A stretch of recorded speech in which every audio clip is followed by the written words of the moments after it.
Los Miserables, de Víctor Hugo. Tomo 5. Libro 3. Capítulo 7. El naufragio a la vista del puerto. Púsose otra vez en camino. Por lo demás, aunque no dejó la vida en el cenagal, parecía haber dejado la fuerza.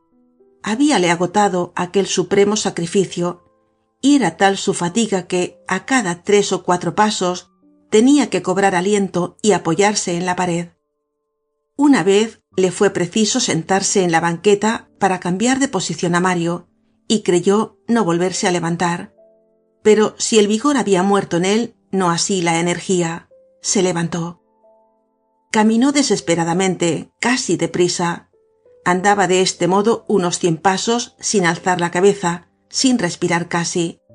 Y de repente tropezó en la pared. Había llegado a un ángulo de la alcantarilla con la cabeza baja, y de ahí el choque. Alzó los ojos, y en la extremidad del subterráneo delante de él, lejos, muy lejos, percibió la claridad. Esta vez no era la claridad terrible, sino la claridad buena y blanca, el día. Juan Valjean veía la salida. Un alma condenada, que en medio de las llamas divisase de repente la salida del infierno, experimentaría lo que experimentó Juan Valjean. Volaría desatinadamente con sus quemadas alas hacia la puerta. Juan Valjean no sintió ya fatiga, no sintió ya el peso de Mario. Recobró sus piernas de acero y se puso a correr más bien que a caminar. A medida que se aproximaba, distinguía mejor la salida. Era un arco cimbrado, menos alto que la bóveda, la cual por grados iba decreciendo, y menos ancho que la galería, que iba estrechándose mientras la bóveda bajaba. El túnel concluía en forma de embudo, conclusión viciosa, imitada de las prisiones, lógica en una cárcel, y lógica en un albañal y que después se ha corregido. Juan Valjean llegó a la puerta. Allí se detuvo. Era la salida, pero no se podía salir. Estaba cerrado el arco con una fuerte reja, y la reja, que al parecer giraba muy pocas veces sobre sus oxidados goznes, estaba sujeta al dintel de piedra por una gruesa cerradura llena de herrumbre que parecía un enorme ladrillo. Veíase el agujero de la llave y el macizo pestillo profundamente encajado en la chapa de hierro. La cerradura era de 2 vueltas como las que el antiguo París acostumbraba usar en la Bastilla. Al otro lado de la reja, el aire libre, el río, el día, el ribazo muy estrecho pero suficiente para marcharse, los muelles lejanos, París, ese abismo donde es tan fácil esconderse, el vasto horizonte, la libertad. A la derecha, río abajo, se distinguía el puente de Jena, y a la izquierda, río arriba, el puente de los Inválidos. El sitio hubiera sido a propósito para esperar la noche y evadirse. Era uno de los puntos más solitarios de París. El ribazo enfrente del Gros Caillou. Las moscas entraban y salían a través de los barrotes de la verja. Serían las 8:30 de la tarde. El día iba a desaparecer. Juan Valjean colocó a Mario junto a la pared, en la parte seca del zampeado. Después se dirigió a la reja y cogió con sus 2 manos los barrotes. El sacudimiento fue frenético, la conmoción nula. La reja no se movió. Juan Valjean los fue probando uno después de otro, por ver si podía arrancar el menos sólido y convertirlo en palanca para levantar la puerta o para romper la cerradura.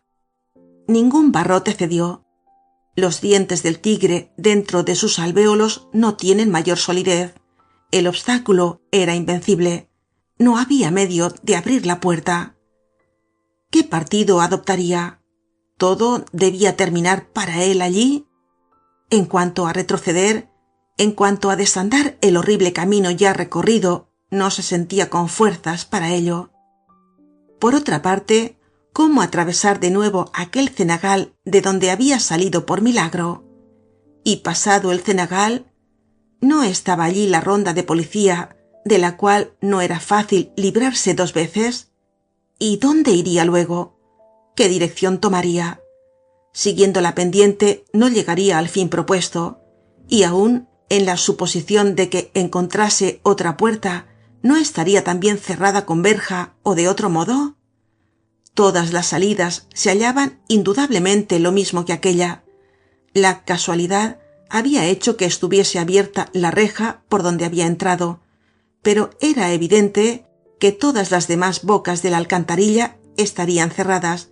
Solo había logrado evadirse para caer en una prisión. No quedaba más arbitrio que pudrirse allí. Cuanto había hecho Juan Valjean era inútil. Después de tanta fatiga, el aniquilamiento.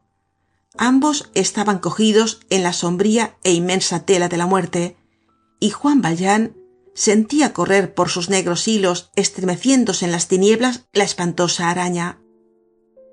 Volvió la espalda a la reja y se dejó caer en el suelo cerca de Mario, que continuaba inmóvil. Hundió luego la cabeza entre las rodillas. No había medio de salir. Era la última gota de la amargura. ¿En qué pensaba en aquel profundo abatimiento? Ni en sí mismo ni en Mario. Pensaba en Cosette. Fin del capítulo 7. Los Miserables, de Víctor Hugo. Tomo 5. Libro 3. Capítulo 8. El faldón de la levita roto. En medio de tal postración, una mano se apoyó en su hombro y una voz que hablaba bajo le dijo: «Partamos».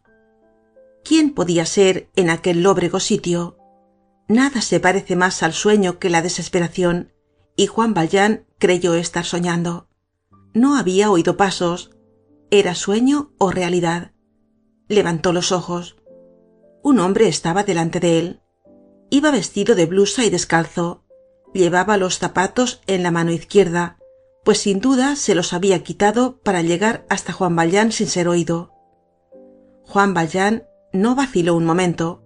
A pesar de cogerle tan de improviso, conoció al hombre.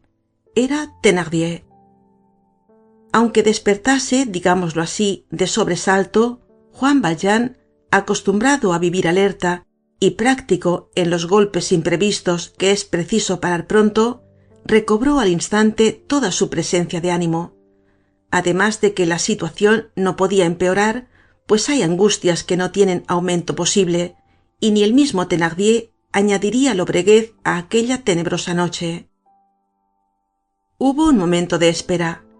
Thénardier, levantando la mano derecha a la altura de la frente en forma de pantalla, encogió las cejas y guiñó los ojos, lo cual, acompañado de un ligero fruncimiento de boca, caracterizaba la atención sagaz de un hombre que quería conocer a otro.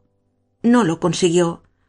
Como hemos dicho antes, Juan Valjean volvía la espalda a la claridad, y estaba además tan desfigurado, tan lleno de fango y de sangre, que ni aun en medio del día le hubiera nadie conocido. Al contrario de Thénardier, este, alumbrado el rostro por la luz de la reja, lívida es verdad pero fija, saltó, como dice la enérgica metáfora vulgar, enseguida a los ojos de Juan Valjean. Esta desigualdad de posiciones bastaba para dar alguna ventaja a Juan Valjean en el misterioso duelo que iba a empeñarse.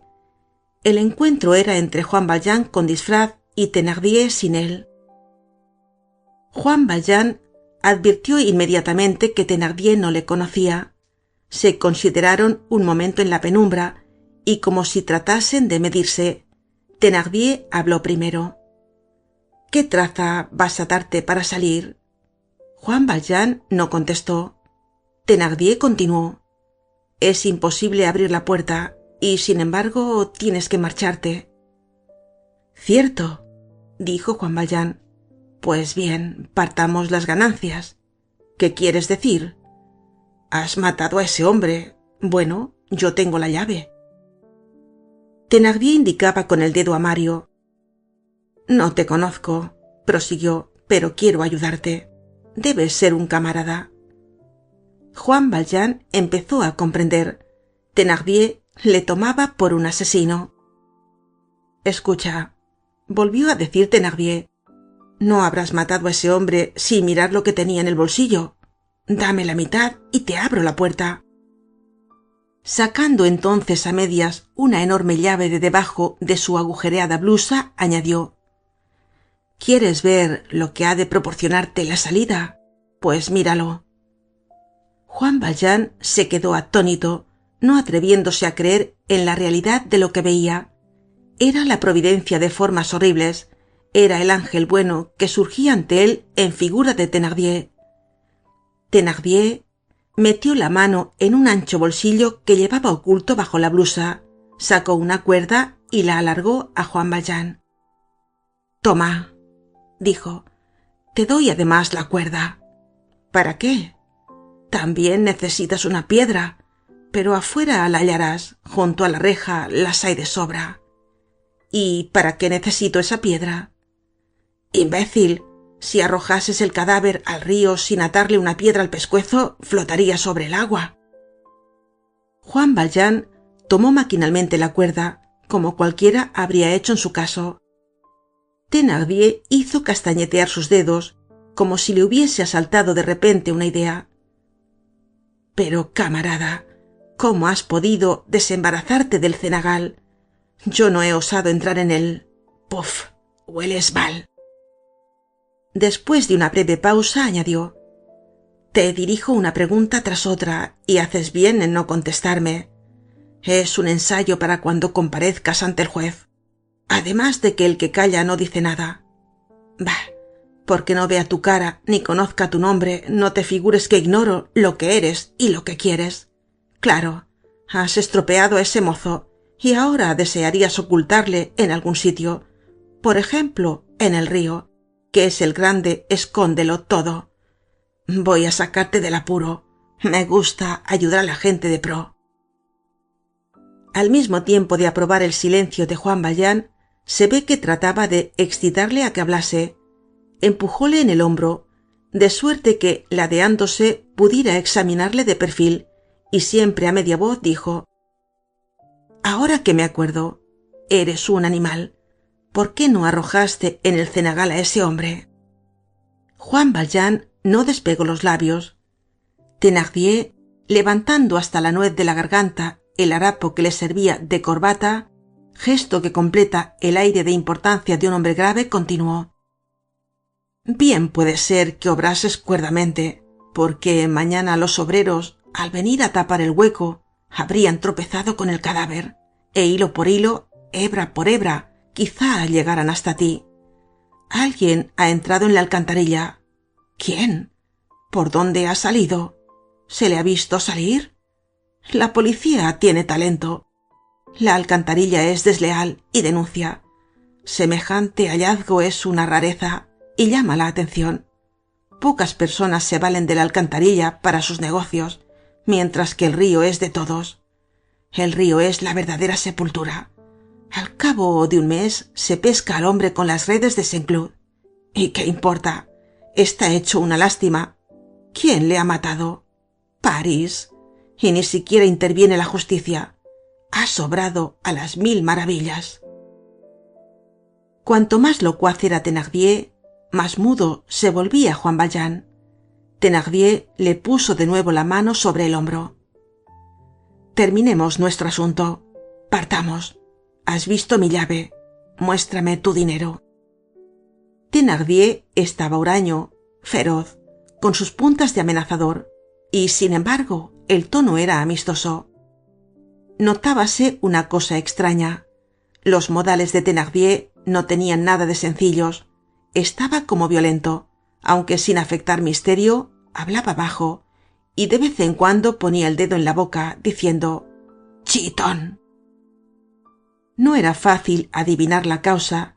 Encontrábanse solos, y Juan Valjean supuso que habría más bandidos ocultos en algún rincón, no muy lejos, y que Thénardier no quería partir con ellos. «Acabemos», dijo Thénardier. «¿Cuánto tenía ese mozo en los bolsillos?». Juan Valjean metió la mano en los suyos. Sábese que su costumbre era llevarlos siempre bien provistos. Así lo exigía la vida de recursos repentinos a que se veía condenado. Esta vez, sin embargo, le cogió desprevenido. Al ponerse la víspera por la noche el uniforme de guardia nacional, se había olvidado, sumido como estaba en lúgubres pensamientos, de llevarse la cartera. Solo tenía unas cuantas monedas en el bolsillo del chaleco lleno de fango. Lo vertió en el zampeado y eran un luis de oro, 2 napoleones y 5 o 6 sueldos. Thénardier alargó el labio inferior con una contorsión de pescuezo significativa. «Le has matado casi de gracia», dijo. Y se puso a tentar con toda familiaridad los bolsillos de Juan Valjean y los de Mario.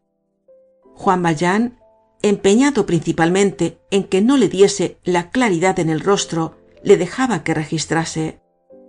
Al mismo tiempo de andar en el vestido de Mario, Thénardier, con la destreza de un escamoteador, halló medio de arrancar, sin que Juan Valjean lo notase, un pedazo y ocultarle debajo de la blusa, calculando sin duda que podría servirle algún día para conocer al hombre asesinado y al asesino.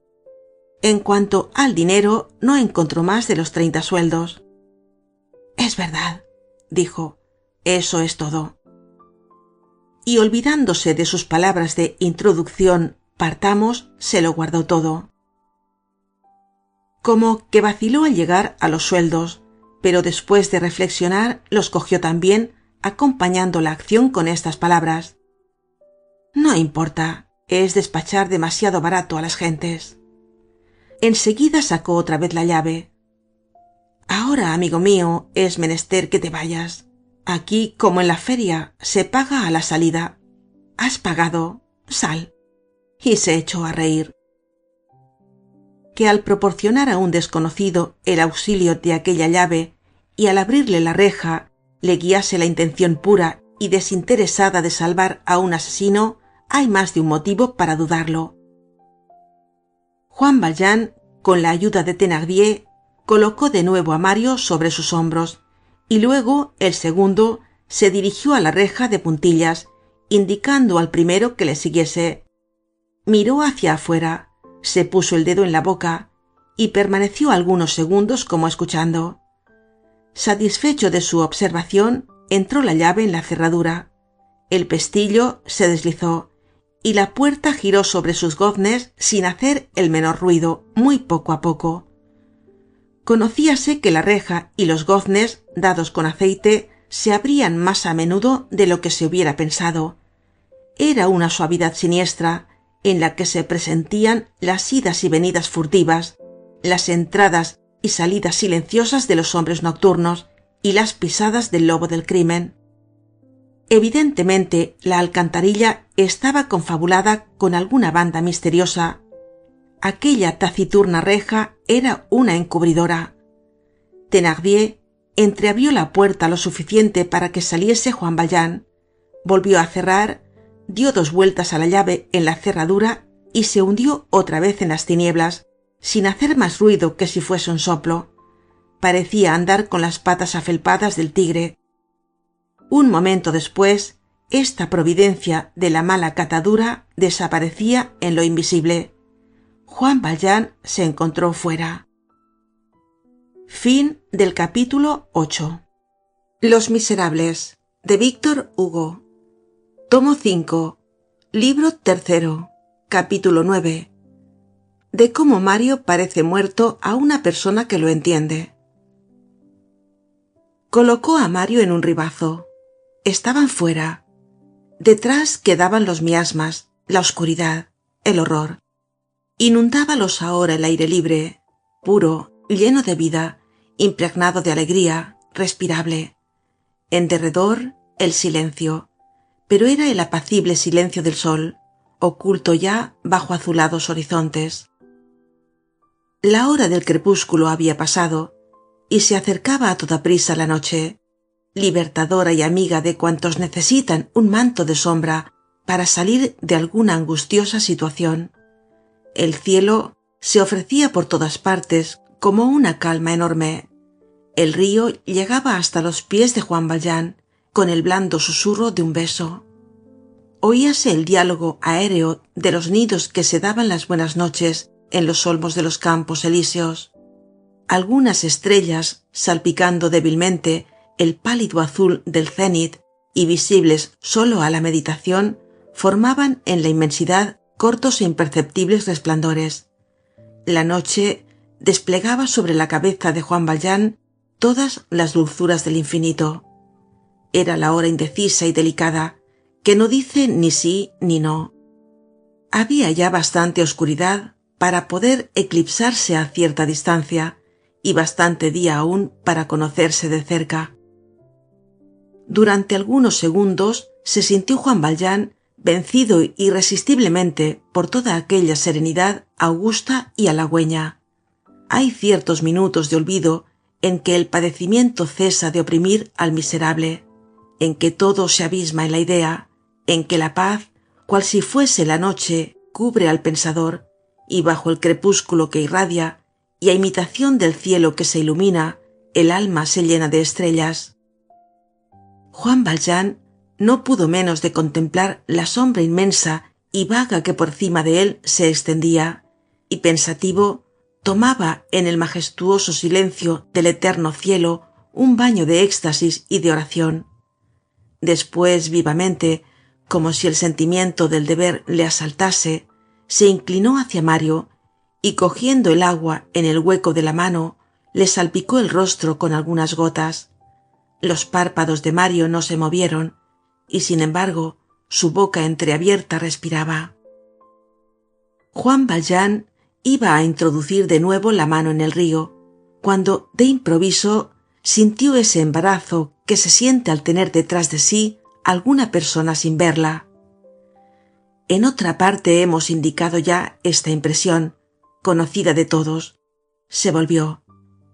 Como poco antes, había en efecto una persona detrás de Juan Valjean.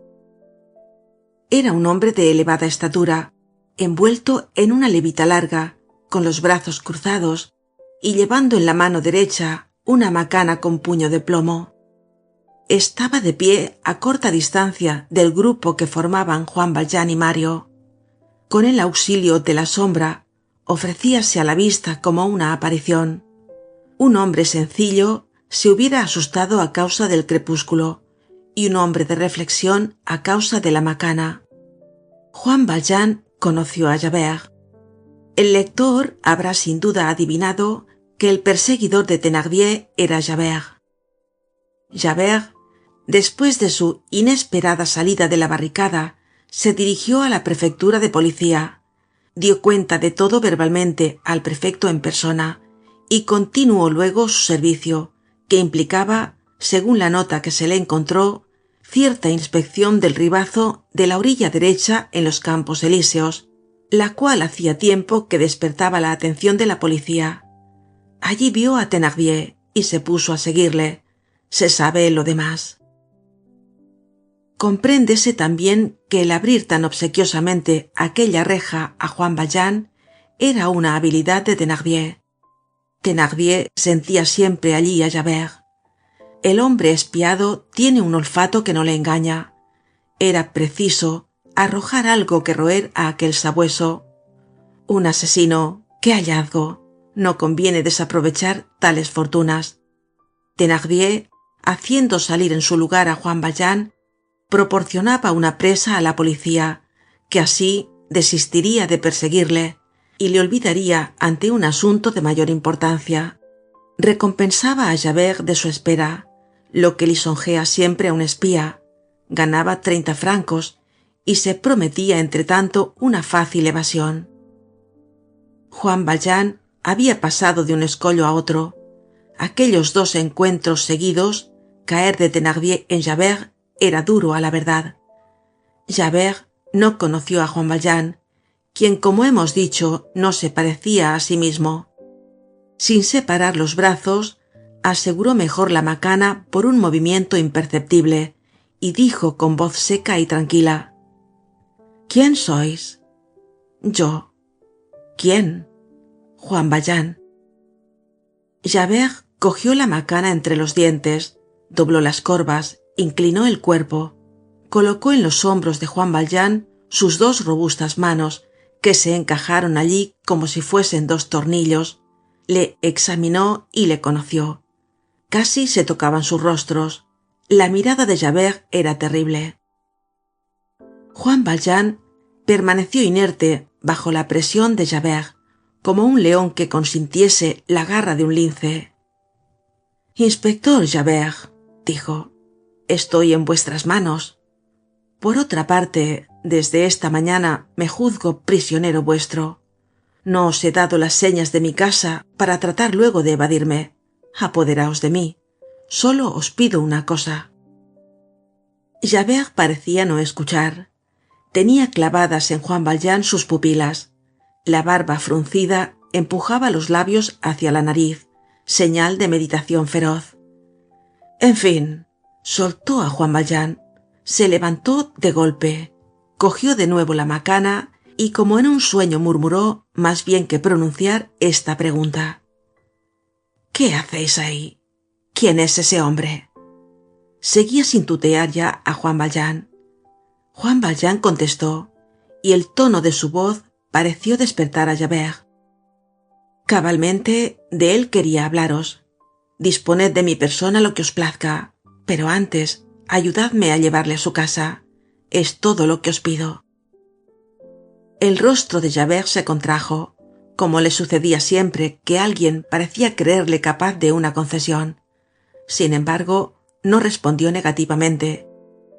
Inclinóse de nuevo, sacó del bolsillo un pañuelo que humedeció en el agua y limpió la frente ensangrentada de Mario. Este hombre estaba en la barricada, dijo a media voz y como hablando consigo mismo. Es el que designaban con el nombre de Mario. Conocíase en esto al espía por excelencia que lo había observado, oído, entendido y recogido todo, creyendo morir, que espiaba hasta en la agonía y que con el pie en la primera grada del sepulcro había tomado notas. Cogió la mano de Mario y le pulsó. Es un herido, dijo Juan Valjean. Es un muerto, dijo Javert. Juan Valjean respondió. No, todavía. ¿Le habéis traído, pues, aquí desde la barricada? Observó Javert. Necesitábase que su preocupación fuese muy profunda para no insistir en aquella fuga al través de la alcantarilla, ni siquiera notar el silencio de Juan Valjean después de su pregunta. Juan Valjean, por su parte, parecía no tener más que un pensamiento. Vive, continuó, en el Marais, calle de las Monjas del Calvario, en casa de su abuelo. No me acuerdo cómo se llama. Juan Valjean registró la levita de Mario, sacó la cartera, la abrió en la página donde Mario había escrito con lápiz y se la mostró así a Javert. Había aún en el aire suficiente claridad flotante para que se pudiera leer, además de que los ojos de Javert poseían la fosforescencia felina de las aves nocturnas. Leyó las pocas líneas escritas por Mario y dijo entre dientes: Gillenormand, calle de las Monjas del Calvario, número 6. Luego gritó: ¡Cochero! No se habrá olvidado el carruaje de plaza que esperaba para un caso de necesidad. Javert se guardó la cartera de Mario. Un momento después, el carruaje, bajando por la rampa del abrevadero, estaba en el ribazo. Mario fue colocado en el asiento del fondo, y Javert y Juan Valjean ocuparon el asiento delantero.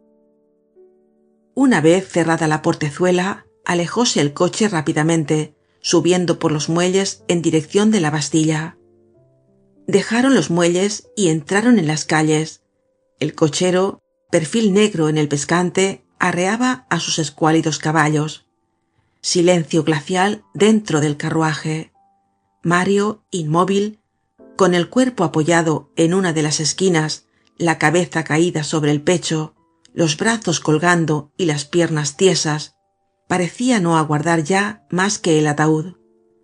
Diríase que Juan Valjean estaba hecho de sombra y Javert de piedra, y en aquel tenebroso carruaje, cuya parte interior, cada vez que pasaba por delante de un farol, se teñía de una luz lívida, cual si proviniera de un relámpago intermitente, la casualidad había reunido y como situado una frente a otra las tres inmovilidades trágicas: el cadáver, el espectro y la estatua.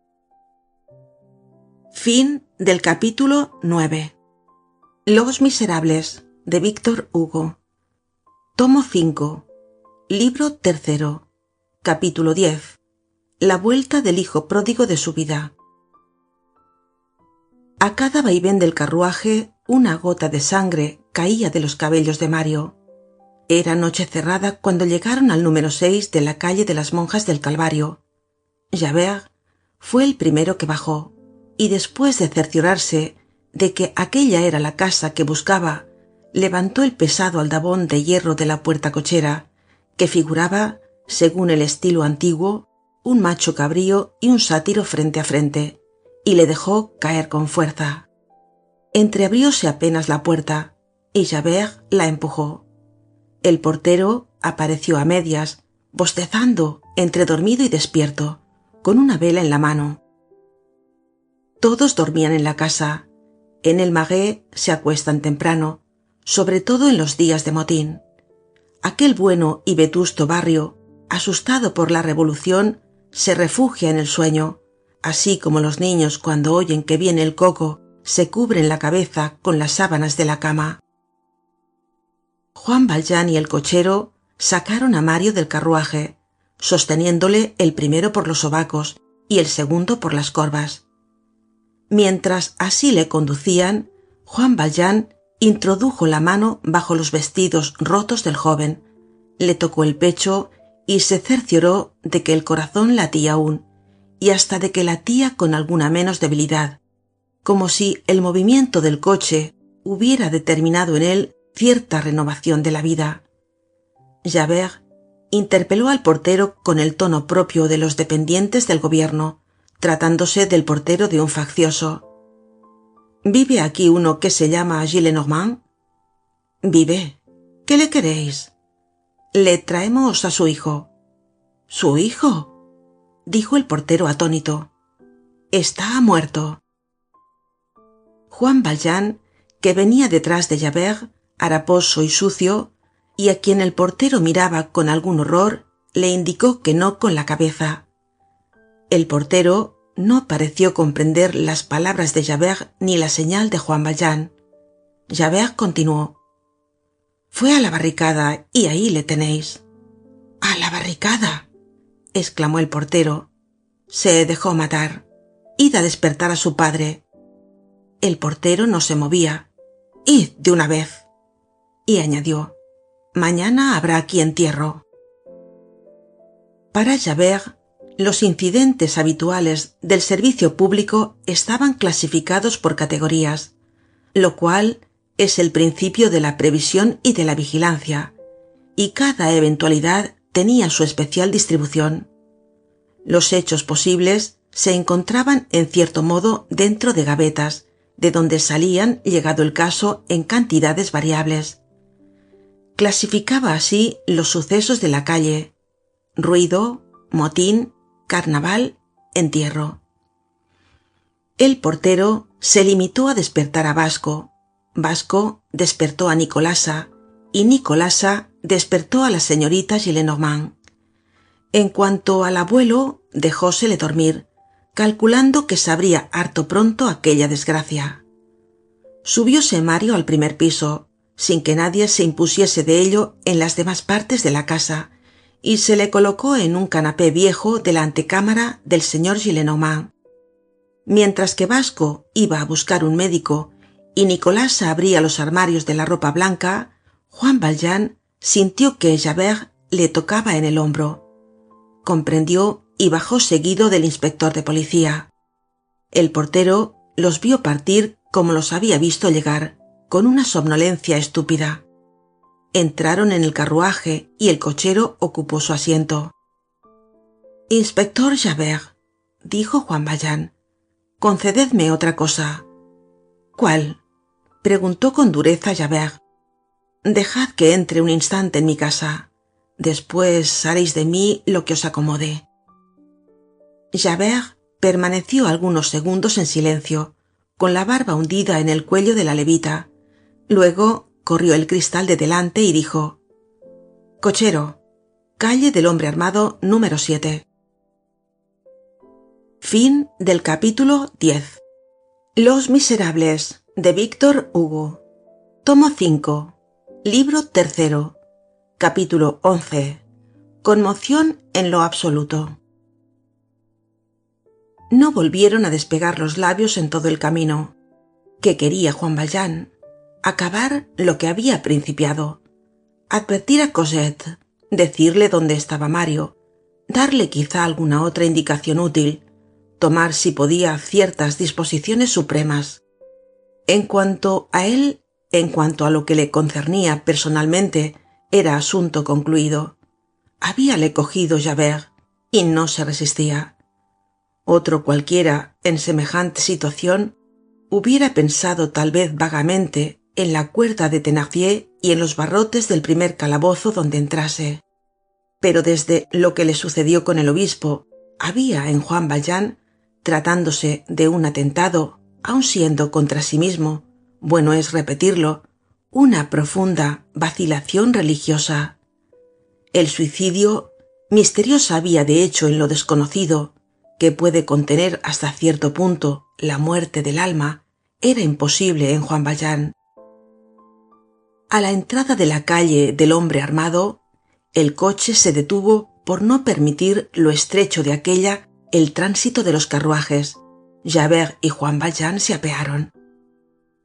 El cochero observó humildemente al señor inspector que el terciopelo de Utrecht de su carruaje estaba manchado de sangre del hombre asesinado y de lodo del asesino.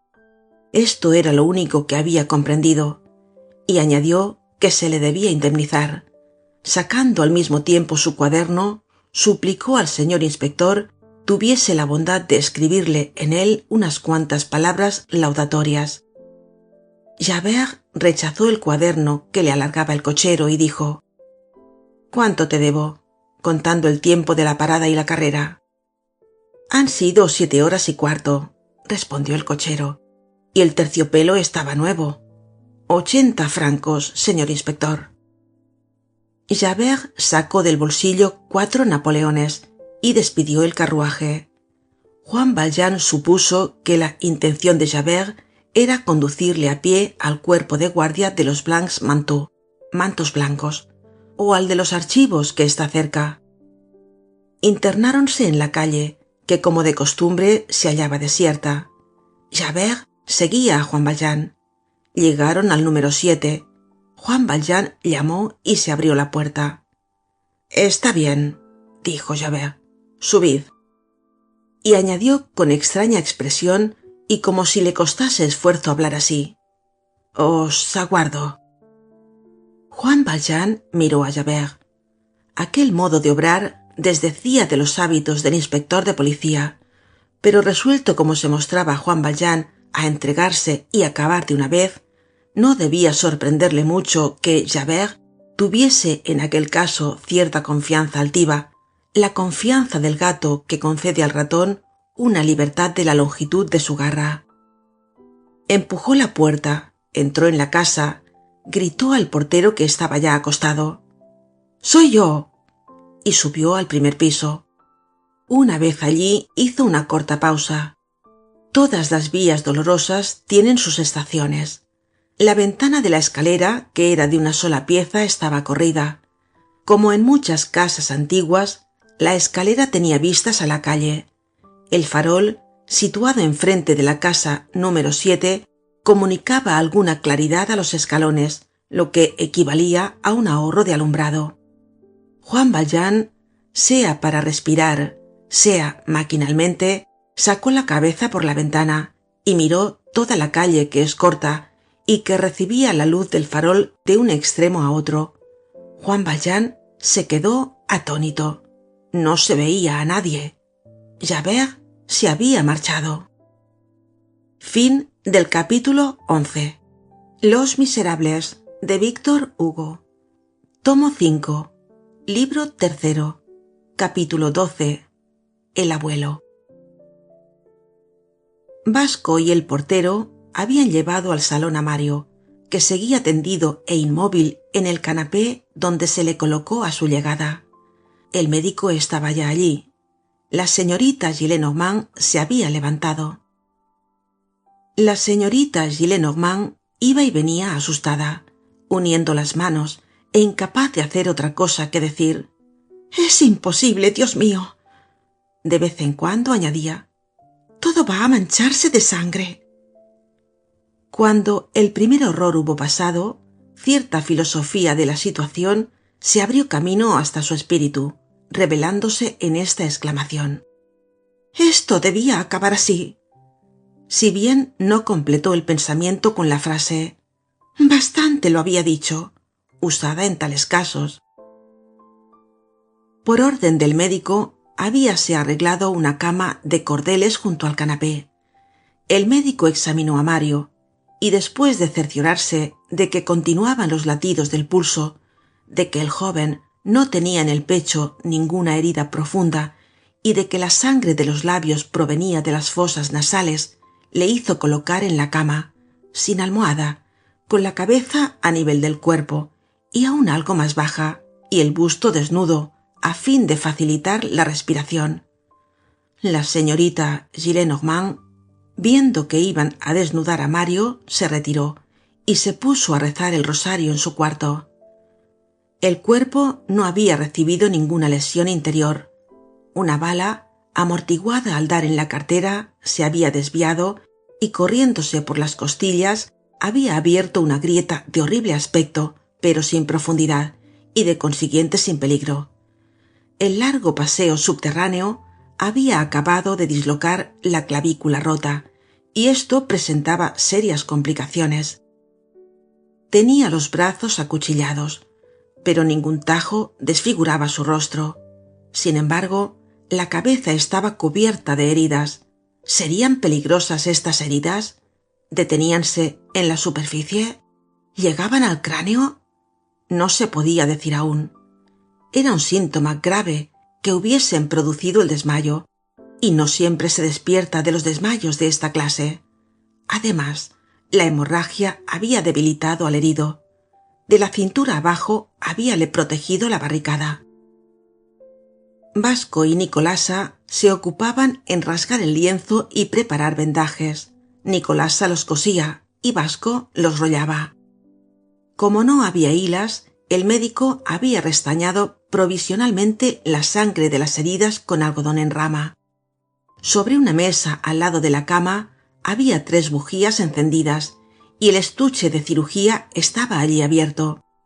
El médico lavó el rostro y los cabellos de Mario con agua fría. En un instante el cubo quedó teñido de rojo. El portero alumbraba. El médico parecía meditar tristemente. De tiempo en tiempo hacía una señal negativa con la cabeza, como si respondiese a alguna pregunta interior. Estos misteriosos diálogos del médico consigo mismo son mala señal para el enfermo. En el momento en que el médico limpiaba el rostro y tocaba apenas con el dedo los párpados siempre cerrados de Mario, la puerta del fondo se abrió, apareciendo en el umbral una figura alta y pálida. Era el abuelo. El motín hacía 2 días que traía muy inquieto, indignado y preocupado al señor Gillenormand. La noche anterior no había podido dormir, y en todo el día se había visto libre de fiebre. Por la noche se acostó temprano, recomendando que se echase el cerrojo a todo en la casa, y abrumado de fatiga concluyó por quedarse dormido. Los ancianos tienen el sueño ligero. El cuarto del señor Gillenormand estaba contiguo al salón, y así, a pesar de las precauciones que se tomaron, el ruido le despertó. Sorprendido de ver luz al través de las rendijas de la puerta, dejó el lecho y dirigióse a tientas hacia el salón. Estaba en el umbral, con la mano apoyada en la puerta a medio abrir, la cabeza un poco inclinada hacia adelante, el cuerpo envuelto en una bata blanca y estirada como un sudario, atónito. y tenía el aspecto de un fantasma mirando el interior de un sepulcro. Vio la cama y sobre el colchón aquel joven ensangrentado, blanco como la cera, con ojos cerrados, la boca abierta, los labios descoloridos, desnudo hasta la cintura, lleno de heridas, inmóvil y rodeado de luces. El abuelo sintió de los pies a la cabeza el estremecimiento que son capaces de experimentar miembros osificados. Sus ojos, cuya córnea estaba amarilla a causa de la vejez, se velaron con una especie de reflejo vítreo.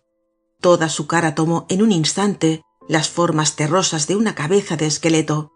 Sus brazos cayeron como si les hubiera faltado el resorte que los mantenía suspendidos. Manifestóse el estupor en la separación de los dedos de sus trémulas manos, y sus rodillas formaron un ángulo, permitiendo entrever por la abertura de la bata las pobres piernas desnudas del anciano, erizadas de blanco vello. Se le oyó decir con un susurro: «Mario». «Señor», dijo Basco, «acaban de traer al señorito. Estaba en la barricada y...» «¿Ha muerto?», gritó el anciano con voz terrible. «¡Ah, bandido!». Entonces una especie de transfiguración sepulcral dio a aquel centenario la firme apostura de un joven. «Caballero», dijo, «sois el médico y vais a empezar por hablarme francamente.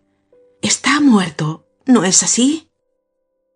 El médico, en el colmo de la ansiedad, guardó silencio.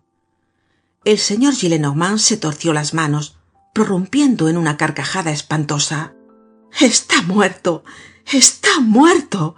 Se ha dejado matar en las barricadas por odio a mí, por vengarse de mí. ¡Ah, sanguinario! Ved cómo vuelve a casa de su abuelo. Miserable de mí. Está muerto».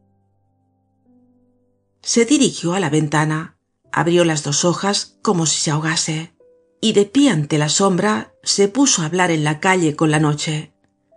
«Traspasado, acuchillado, degollado, exterminado, cortado en trozos, ¿no le veis? Tunante. Sabía que le esperaba, que había hecho arreglar su cuarto y colgar a la cabecera de mi cama su retrato de cuando era niño. Sabía que no tenía más que volver y que no he cesado de llamarle en tantos años, y que todas las noches me sentaba a la lumbre con las manos en las rodillas, no sabiendo qué hacer, y que por él me había convertido en imbécil. Sabías esto, sabías que con solo entrar y decir soy yo, eras el amo y yo te obedecería y dispondrías a tu antojo del bobalicón de tu abuelo. Lo sabías y has dicho: «No, es un realista y no iré». Y te has marchado a las barricadas y te has dejado matar por maldad, para vengarte de lo que te dije a propósito del señor duque de Berry. Es una conducta infame. Y luego acuéstese uno y duerma tranquilo para encontrarse al despertar con que su nieto ha muerto». El médico, que empezaba a alarmarse por los dos, dejó un momento a Mario y, yendo a la ventana, cogió al señor Gillenormand del brazo. Volvióse el abuelo, le miró con ojos que parecían agrandarse y brotar sangre, y le dijo con calma: «Caballero, os doy las gracias. Estoy tranquilo, soy un hombre. He visto la muerte de Luis XVI y sé sobrellevar las desgracias. Lo terrible para mí es pensar que vuestros periódicos tienen la culpa de todo. Escritorzuelos, abogados, oradores, tribunos, discusiones, progresos, luces, derechos del hombre, libertad de imprenta. Poseeréis todo esto y, en cambio, ved cómo os traerán a casa a vuestros hijos. Oh, Mario, es abominable, matado, muerto antes que yo, y en una barricada. ¡Ah, bandido! Oíd, doctor, me parece que vivís en nuestro barrio. Sí, os conozco perfectamente. De mi ventana veo pasar vuestro coche. Oíd, haríais mal en creer que estoy irritado. No es posible irritarse contra un muerto. Sería una estupidez. Es un niño a quien he criado. Yo había entrado ya en años cuando él todavía era pequeñito. Jugaba en las tullerías con su carretoncillo, y para que los inspectores no gruñesen, iba yo tapando con mi bastón los agujeros que él hacía en la tierra. Un día gritó: «Abajo, Luis XVIII», y se fue. No es culpa mía. Era sonrosado y rubio. Su madre ha muerto. ¿No habéis notado que todos los niños son rubios? ¿En qué consistirá eso? Es hijo de uno de esos bandidos del Loira. Pero los niños no pueden responder de los crímenes de sus padres. Me acuerdo cuando era así tan chiquitín. Qué trabajo le costaba pronunciar la D. En la dulzura del acento se le hubiera creído un pájaro. Un día, delante del Hércules Farnesio, se formó un corro para admirarle. Tan hermoso era. Su cabeza se parecía a las que se ven en los cuadros. Yo engrosaba la voz y le metía miedo con el bastón, pero él sabía que no estaba enfadado de veras. Por la mañana, cuando entraba en mi cuarto, solía refunfuñar, pero su presencia me producía el efecto del sol. No hay defensa contra esos mocosos. Una vez que os han cogido, ya no os vuelven a soltar. La verdad es que no había cosa más querida que ese niño. Venidme ahora a hablar de vuestros Lafayette, de vuestros Benjamín Constant y de vuestro zapatero Simón, que me le asesinan. Esto no puede quedar así. Acercóse a Mario, que seguía lívido e inmóvil, y a cuyo lado había vuelto el médico, y empezó de nuevo a torcerse los brazos. Los blancos labios del anciano se agitaban como maquinalmente, y de ellos salían, a modo de soplos en el estertor, palabras inconexas que se oían apenas. «Oh, desalmado, clubista, setembrista». Eran reconvenciones en voz baja, dirigidas por un agonizante a un cadáver. Poco a poco, según acontece en todas las tempestades interiores, el encadenamiento de las palabras se restableció, mas parecía que el abuelo no tenía ya fuerzas para pronunciarlas, y su voz estaba tan sorda y apagada como si viniese del otro lado de un abismo. Me es indiferente, pues yo también voy a morir, y cuando pienso que no hay en París una mujer que no se hubiera alegrado de labrar la felicidad de ese miserable, un imbécil que en vez de divertirse y de disfrutar de la vida, ha ido a combatir y se ha dejado ametrallar. ¿Por quién? ¿En defensa de quién? De la República. En vez de ir a bailar a la Chaumière, como deben hacer los jóvenes. Para mucho le ha valido tener 20 años. La República, tejido de necedades. Pobres madres, parid pues hermosos chicos. Vaya, está muerto. Serán 2 entierros en la puerta cochera. Te has dejado poner de ese modo por amor al general Lamarque. ¿Qué favores te había dispensado ese general Lamarque? Un matachín, un charlatán. Es para volverse loco. ¿Comprendéis esto a los 20 años? Y sin mirar atrás a ver si en el mundo quedaban personas que le necesitasen. Ah, ahora los pobres viejos habrán de morirse solos. Revienta ahí en ese rincón, búho. Pues bien, mejor que mejor. Lo esperaba. Voy a morir sin remedio. Soy demasiado viejo, tengo 100 años, 1000 años. Desde hace mucho tiempo nadie puede disputarme el derecho de morir. Con este golpe todo se acabó. Todo se acabó. ¡Qué felicidad! ¿Para qué ese amoníaco y ese montón de drogas? Trabajo perdido, médico imbécil. Idos está muerto, completamente muerto. Lo digo yo que entiendo de eso. Yo, que también estoy muerto. El miserable no ha hecho las cosas a medias. Sí, la época actual es infame, infame, infame. Y así pienso de vosotros, de vuestras ideas, de vuestros sistemas, de vuestros maestros, de vuestros oráculos, de vuestros doctores, de vuestros escritorzuelos, de vuestros filosofastros y de todas las revoluciones que espantan de 60 años a esta parte las nubes de cuervos de las tullerías. Y ya que has sido implacable dejándote matar así, yo no tendré siquiera el disgusto de tu muerte. ¿Oyes, asesino? En aquel momento abrió Mario lentamente los párpados y su mirada, velada aún por el asombro letárgico, se fijó en el señor Gillenormand. ¡Mario!, gritó el anciano. ¡Mario! Niño de mi alma, hijo de mis entrañas, abres los ojos, me miras, estás vivo. Gracias. Y cayó desmayado. Fin del capítulo 12 y fin del libro 3.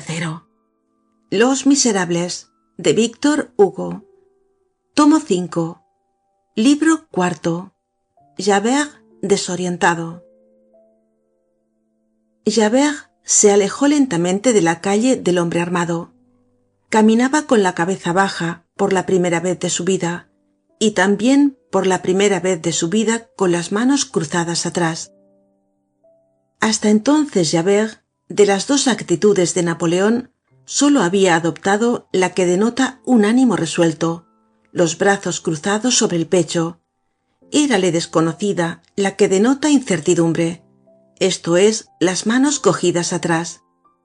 Habíase verificado en él un gran cambio. Toda su persona, lenta y sombría, llevaba el sello de la ansiedad. Internóse en las calles más silenciosas. Sin embargo, seguía una dirección. Tomó por el camino más corto hacia el Sena. Llegó al muelle de los Olmos, le costeó, dejó tras de sí la Grève y se detuvo a alguna distancia del cuerpo de guardia del Châtelet, en el ángulo del puente de Nuestra Señora. El Sena entre el puente de Nuestra Señora y el Pont aux Changes a un lado y los muelles de la Mégisserie y de las Flores al otro, forma una especie de lago cuadrado que atraviesa un remolino. Este punto del Sena es muy temido de los marineros. Nada hay más peligroso que ese remolino, cuya furia aumentaba en aquella época de las estacas del molino del puente, hoy demolido. Los dos puentes tan próximos uno a otro contribuyen a que sea mayor el peligro, y el agua se precipita de una manera formidable por debajo de los arcos. Acumulándose allí, forcejea contra los postes como para arrancarlos con gruesas cuerdas líquidas. Los hombres que caen en aquel remolino no vuelven a aparecer. Ahóganse allí los más diestros nadadores. Javert apoyó los dos codos en el parapeto, la barba en las dos manos, y mientras que sus uñas se contraían maquinalmente en las pobladas patillas, se puso a meditar. En el fondo de su alma acababa de pasar algo nuevo, una revolución, una catástrofe, y había materia para entregarse a un profundo examen. Javert padecía horriblemente. Hacía algunas horas que la unidad de objeto había cesado en él. Sentíase turbado. Aquel cerebro, tan límpido en su misma ceguedad, había perdido la transparencia. Empañaba aquel cristal una nube. Javert conocía que su deber era mostrarse al descubierto, y no cabía ya el disimulo. Cuando encontró tan impensadamente a Juan Valjean en el ribazo del Sena, hubo en él algo del lobo que se apodera de nuevo de su presa y del perro que vuelve a hallar a su amo. Ante sí veía dos sendas, ambas iguales de rectas, pero eran dos, y esto le aterraba, pues en toda su vida no había conocido sino una sola línea recta, y para colmo de angustia, aquellas dos sendas eran contrarias y se excluían mutuamente. ¿Cuál sería la verdadera? Su situación era inexplicable. Deber la vida a un malhechor, admitir y reembolsar esta deuda, estar a pesar de sí mismo mano a mano con una persona perseguida por la justicia y pagarle un servicio con otro servicio, dejar que le dijesen márchate y decir a su vez sé libre, sacrificar a motivos personales el deber, esta obligación general, y sentir en aquellos motivos personales algo de general también, y quizá algo de superior, vender la sociedad por ser fiel a su conciencia, la realización de tales absurdos y su acumulación en él, en su individuo, esto le aterraba. Habíale admirado una cosa, y era que Juan Valjean le perdonase, y petrificábale la idea de que él, Javert, hubiese perdonado a Juan Valjean. ¿Qué era de su personalidad? Buscábase y no se encontraba. ¿Qué había de hacer ahora? Si malo le parecía entregar a Juan Valjean, no menos malo se le figuraba que era dejarle libre. En el primer caso, el hombre de la autoridad descendía más que el hombre del presidio. En el segundo, un presidiario se sobreponía a la ley y la pisoteaba. En ambos casos, el deshonor era para él. Cualquier partido que adoptase había descenso. El destino tiene ciertas extremidades perpendiculares a lo imposible, más allá de las cuales la vida no es más que un precipicio. Javert estaba en una de esas extremidades. Afligíale tener que pensar. La misma violencia de todas estas emociones contradictorias le obligaba a ello. El pensamiento, cosa inusitada para él y que le causaba un dolor indecible. Hay siempre en el pensamiento cierta cantidad de rebelión interior, e irritábale sentirla en sí. El pensamiento sobre cualquier asunto ajeno al estrecho círculo de sus funciones hubiera sido para él, en todos los casos, una inutilidad y una fatiga, pero versando sobre el día que acababa de pasar, era un tormento. Sin embargo, había que examinar la conciencia después de tales sacudimientos y erigirse en juez de sí mismo. Estremecíase al considerar lo que había hecho, diciendo, contra todos los reglamentos de policía, contra toda la organización social y judicial, contra el código entero, poner en libertad a un hombre. Habíale convenido esto, había sustituido sus negocios particulares a los negocios públicos. No era incalificable tal conducta. Cada vez que fijaba la mente en aquella acción sin nombre, acometíale un temblor general. ¿Qué resolución debería tomar? Un solo recurso le quedaba: volver apresuradamente a la calle del Hombre Armado y apoderarse de Juan Valjean. Claro estaba que no debía hacer sino eso. Con todo, no podía. Algo le cerraba el camino por aquel lado. ¿Y qué era ese algo? Hay en el mundo una cosa distinta de los tribunales, de las sentencias ejecutorias, de la policía y de la autoridad. Las ideas de Javert se confundían. Un presidiario sagrado, un presidiario que se emancipaba de la justicia por causa de Javert. ¿No era horrible que Javert y Juan Valjean, el hombre hecho para el rigor y el hombre hecho para el padecimiento, ambos sujetos a la ley, hubiesen llegado al extremo de sobreponerse a ella? ¿Cómo sucedían atrocidades por el estilo y nadie sería castigado? Juan Valjean, más fuerte que todo el orden social, se vería libre y Javert continuaría comiendo el pan del gobierno. Poco a poco su meditación tomaba un carácter terrible. También hubiera podido dirigir a su conciencia algún cargo con motivo del insurrecto conducido a la calle de las Monjas del Calvario, pero no pensaba en él. La falta menor se perdía en la mayor. Por otra parte, tratábase de un hombre evidentemente muerto, y con la muerte concluye la persecución legal.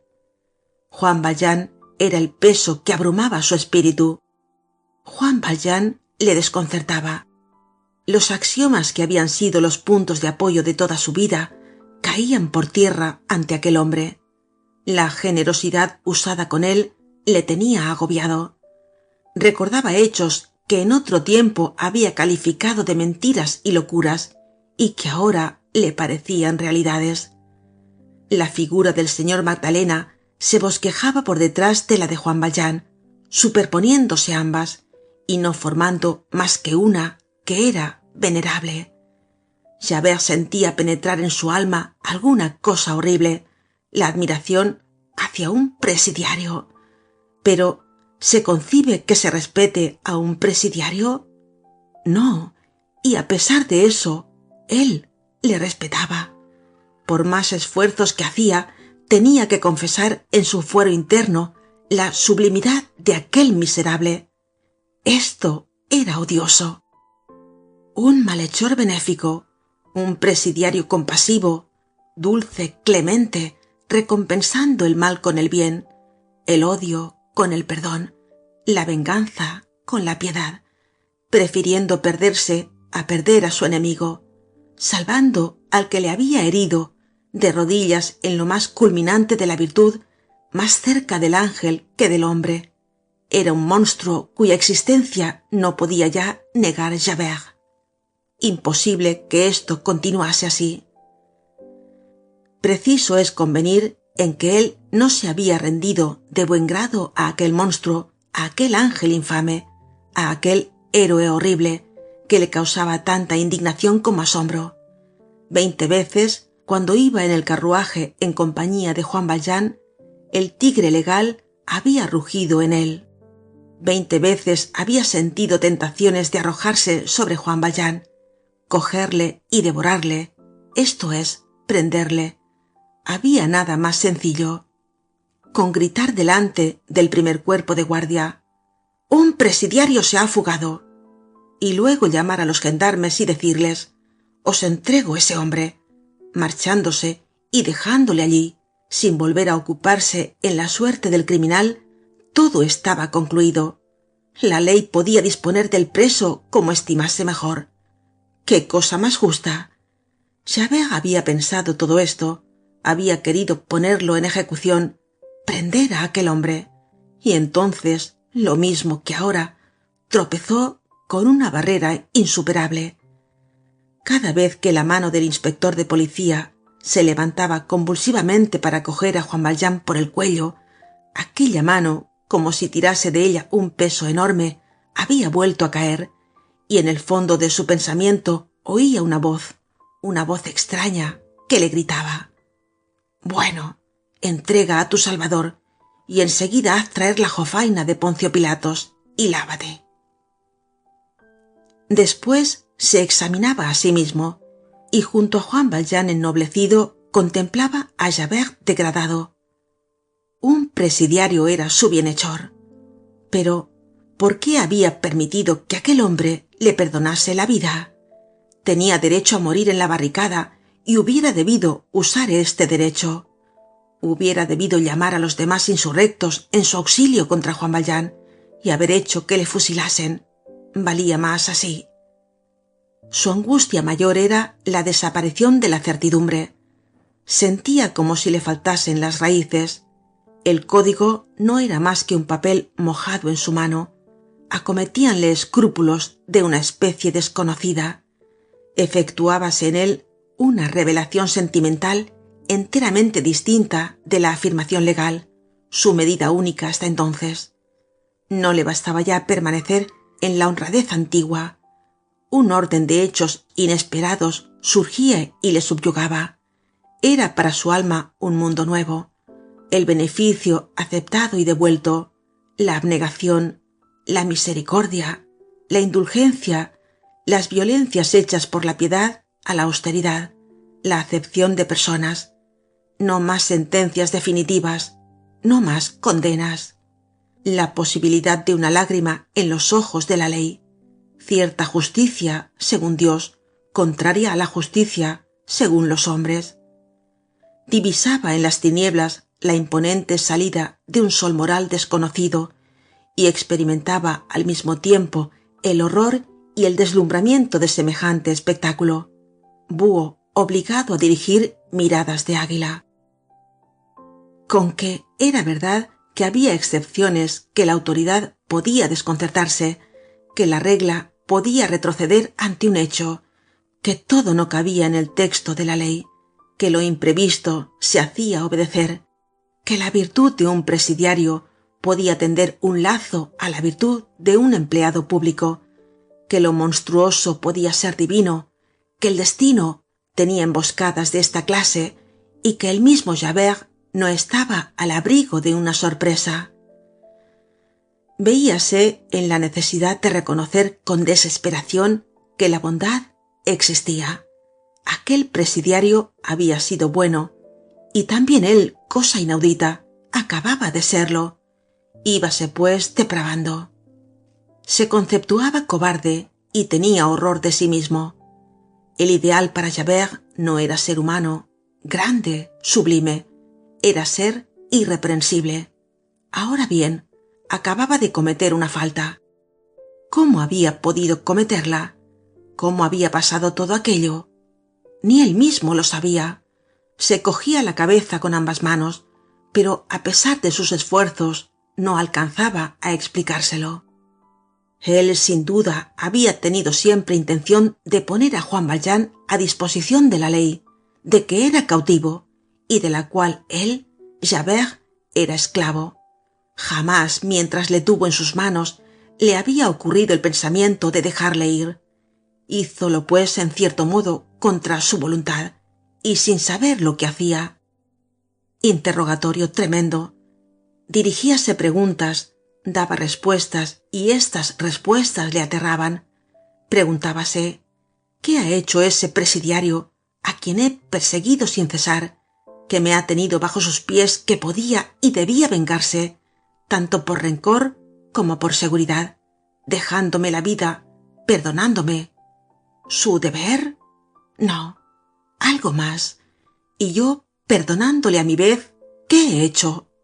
¿Mi deber? No, algo más. ¿Hay pues algo por cima del deber? Al llegar aquí se asustaba, dislocábase su balanza. Uno de los platillos caía en el abismo, el otro se elevaba al cielo, y Javert sentía el mismo terror por el que subía como por el que bajaba, sin haber en él nada de lo que se llama volteriano o filósofo o incrédulo, lleno al contrario instintivamente de respeto hacia la iglesia establecida. No la conocía, sin embargo, sino como un fragmento augusto del edificio social. El orden era su dogma y le bastaba. Desde que tuvo edad de hombre y empezó a desempeñar su cargo, cifró en la policía casi toda su religión. Consideraba, y cuenta que empleamos aquí las palabras sin la menor ironía, en la acepción más formal, el espionaje como un sacerdocio. Tenía un superior que era Monsieur Gisquet. Apenas había pensado hasta aquel día en ese otro superior. Dios. Dios. Sentíale dentro de sí inesperadamente y experimentaba cierto malestar. El hecho predominante para él era que acababa de cometer una espantosa infracción. Había dado libertad a un criminal reincidente, a un presidiario. Había robado a las leyes un hombre que les pertenecía. Nada menos que esto había hecho, y no se comprendía a sí mismo. Ni siquiera concebía las razones de su modo de obrar. Agitábale una especie de vértigo. Hasta entonces había vivido con la fe ciega que engendra la probidad tenebrosa. Abandonábale esta fe, faltábale esta probidad. Todas sus creencias se desvanecían. Algunas verdades que no quería escuchar le asediaban inexorablemente.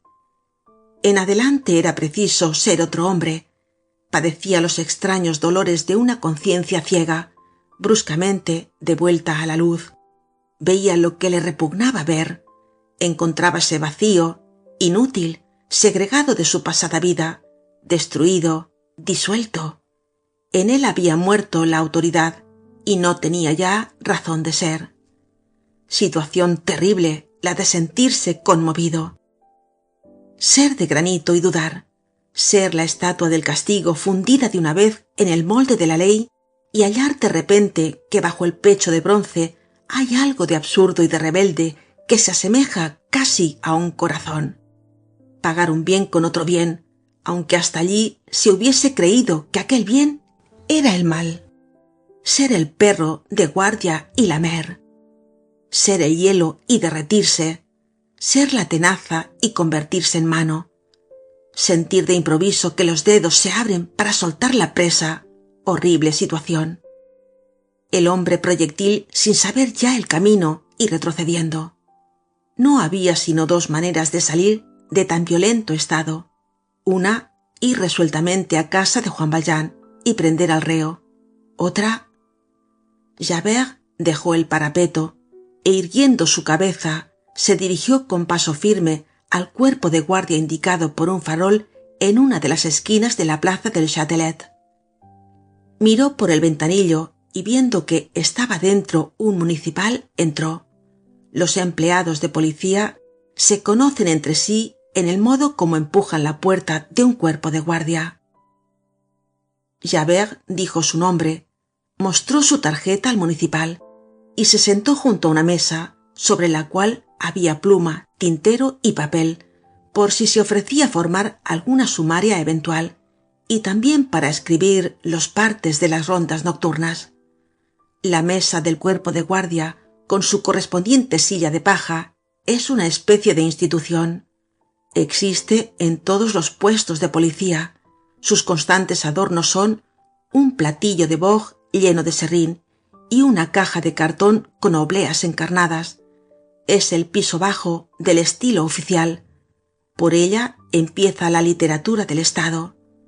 Javert tomó la pluma y un pliego de papel y se puso a escribir lo siguiente: algunas observaciones para bien del servicio.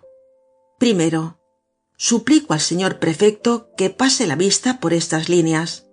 Segundo, los detenidos que vienen de la sala de audiencia se quitan los zapatos y permanecen descalzos en el piso de ladrillos mientras se les registra.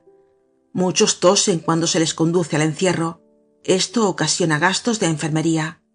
Tercero, es bueno seguir la pista, relevándose los agentes de distancia en distancia, pero convendría que, en las ocasiones importantes, 2 agentes por lo menos no se perdieran de vista, con objeto de que, si por cualquier causa un agente afloja en el servicio, el otro le vigile y haga sus veces.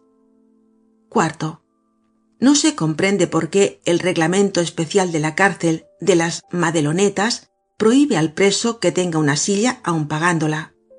Quinto, en la cantina de las Madelonetas no hay más que los 2 barrotes, y esto permite a la cantinera dejarse tocar la mano por los detenidos. Sexto, los detenidos, llamados ladradores, porque llaman a los otros a la reja, exigen 2 sueldos de cada preso por pregonar su nombre con voz clara. Es un robo. Séptimo, por un hilo corredizo se retienen 10 sueldos al preso en el taller de los tejedores. Es un abuso del contratista, pues no es menos bueno el lienzo sin eso. Octavo, no parece bien que los que van a visitar la fuerza tengan que atravesar por el patio de los raterillos para ir al locutorio de Santa María Egipciaca. Noveno, es cierto que diariamente se oye a los gendarmes referir en el patio de la prefectura los interrogatorios de los detenidos. En un gendarme, que debiera ser sagrado, semejante revelación es una grave falta. Décimo, la señora Henry es una buena mujer. Su cantina está muy aseada, pero no es conveniente que una mujer pueda disponer del secreto del calabozo. Esto no es digno de la conserjería de una gran civilización. Javert trazó las anteriores líneas con mano firme y escritura correcta, no omitiendo una sola coma, y haciendo crujir el papel bajo su pluma. Al pie firmó: Javert, inspector de primera clase. En el cuerpo de guardia de la plaza del Châtelet, 7 de junio de 1832, a eso de la 1 de la madrugada. Secó la tinta fresca, dobló el papel en forma de carta, le puso una oblea, escribió encima: nota para la administración. Lo dejó sobre la mesa y salió del cuerpo de guardia. La puerta se cerró tras él.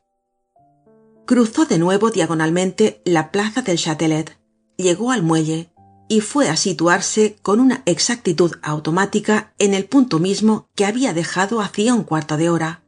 Los codos como antes sobre el parapeto, la actitud idéntica. Parecía no haberse movido. Oscuridad completa. Era el momento sepulcral que sigue a la medianoche. Nubes espesas ocultaban las estrellas. El cielo tenía un aspecto siniestro. No se veía una sola luz en las casas de la cité. No pasaba nadie. Las calles y los muelles a donde la vista podía alcanzar estaban desiertos. Nuestra Señora y las torres del Palacio de Justicia parecían lineamientos de la noche. Un farol alumbraba el pretil del muelle. Los perfiles de los puentes iban desapareciendo en las tinieblas unos tras otros. El río había crecido con las lluvias.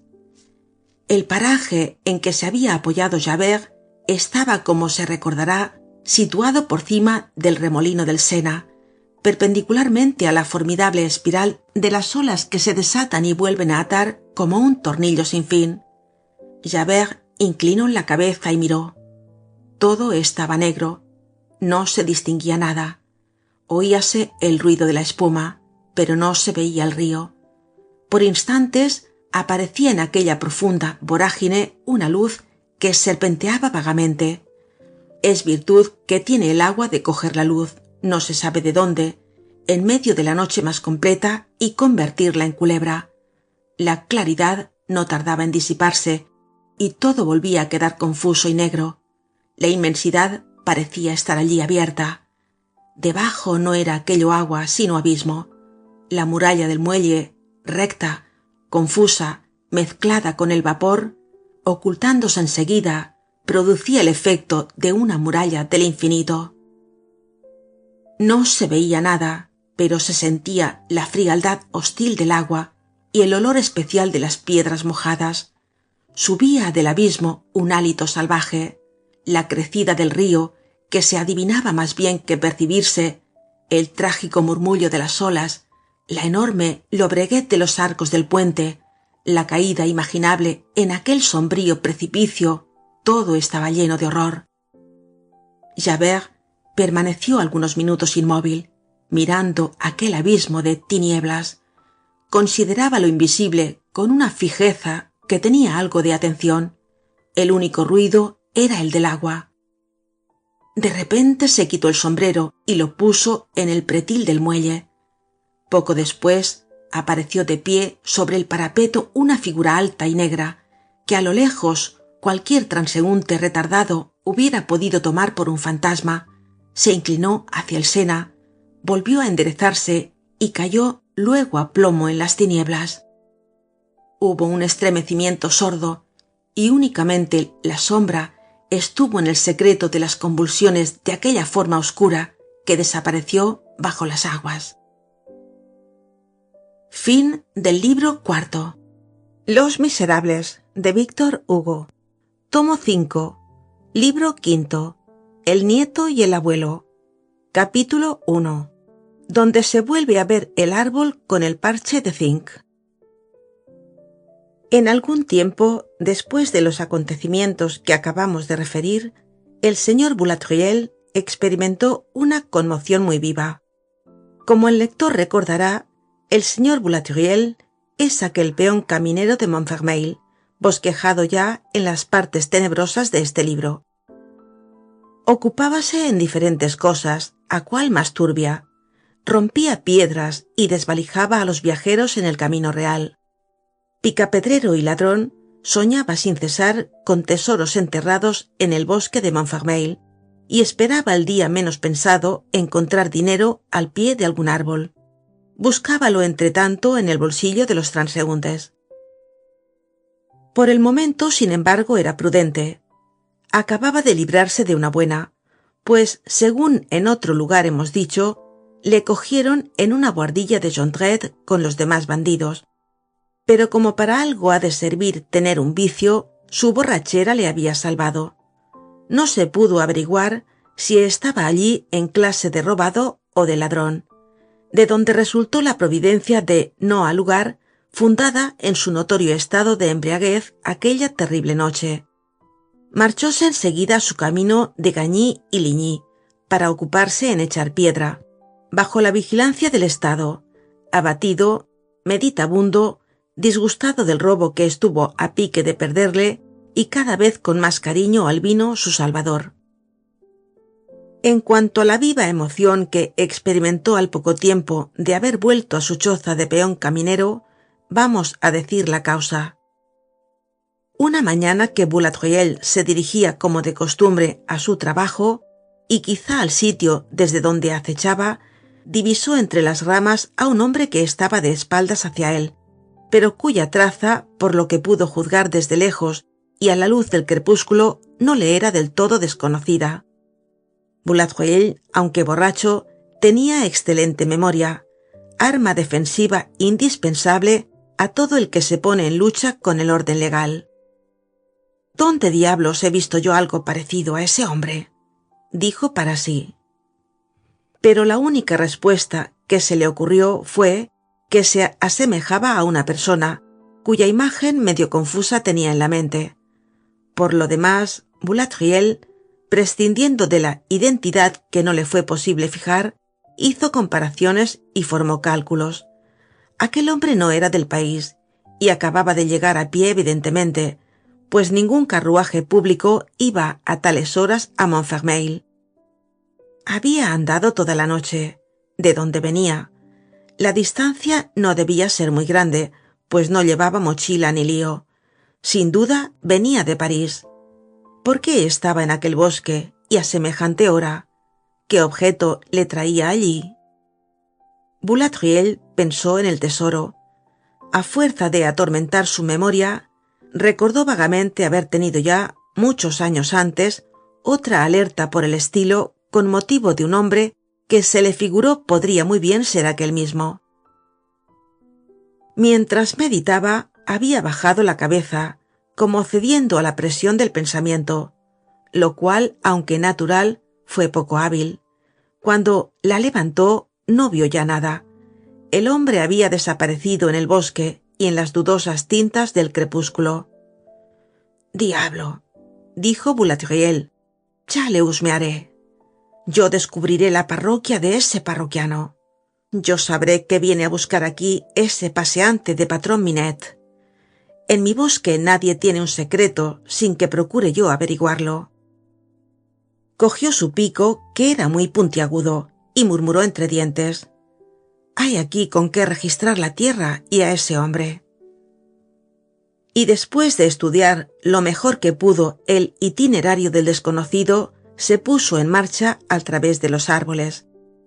A los 100 pasos, el día que empezaba a aclarar le ayudó.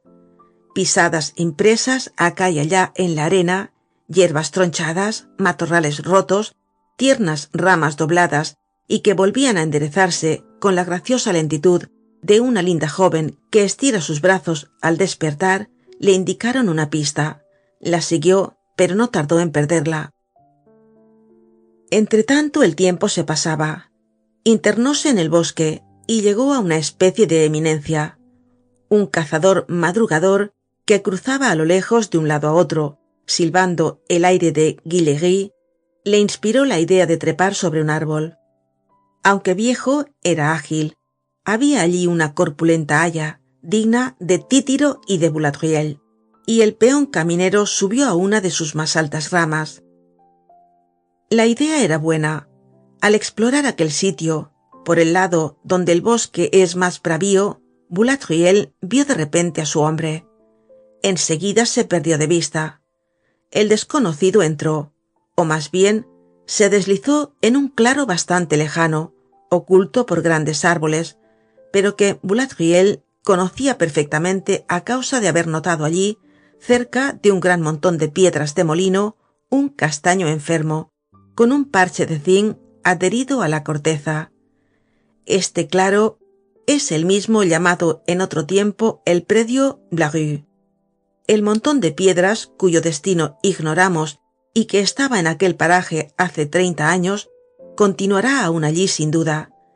No hay longevidad como la de un montón de piedras, a no ser la de una empalizada de tablas, y más si reúne la circunstancia de provisional. ¿Qué razón más fuerte para perpetuarse? Boulatruelle, con la rapidez que da la alegría, se dejó caer en vez de bajar del árbol. Había encontrado la guarida, y solo se trataba ahora de apoderarse de la fiera.